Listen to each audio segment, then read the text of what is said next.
In today's video, I'm going to teach you how to split inbox in Gmail.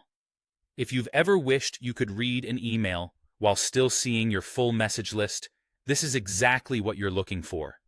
In Gmail, this is called the reading pane, and it creates a split view so your inbox stays on one side and the selected email opens in a preview on the other.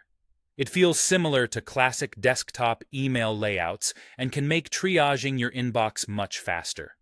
First, open Gmail in a desktop web browser and sign in. At the top right, click the gear icon to open Quick Settings, then choose See All Settings to open the full preferences. Along the top, click the Inbox tab. Scroll down until you find the Reading Pane section. Here, check the box labeled Enable Reading Pane. Next, choose the layout that fits your screen and workflow. If you pick Right of Inbox, the preview will appear to the right of your message list, giving you a side-by-side vertical split that works well on wider monitors.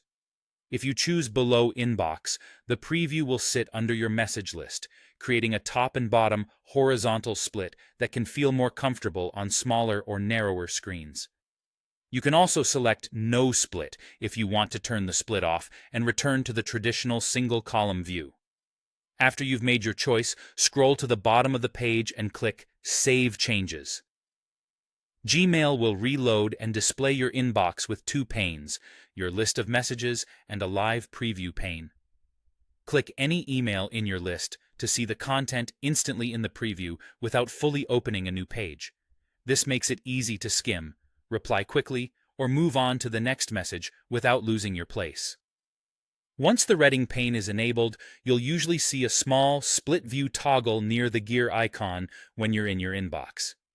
Use this to switch on the fly between No Split, vertical split, side by side, and horizontal split, top and bottom.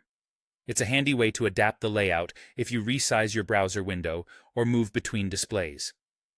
A couple of important notes before we wrap up. The split pane feature works only in the Gmail web version on a desktop browser. It isn't available in the mobile app. Also, if you use multiple inboxes, Gmail may disable the reading pane and revert to showing separate sections instead. If you ever want to turn the split off, either pick No Split from the toggle or go back to Settings and uncheck Enable Reading Pane. That's it, your inbox now smarter and easier to manage.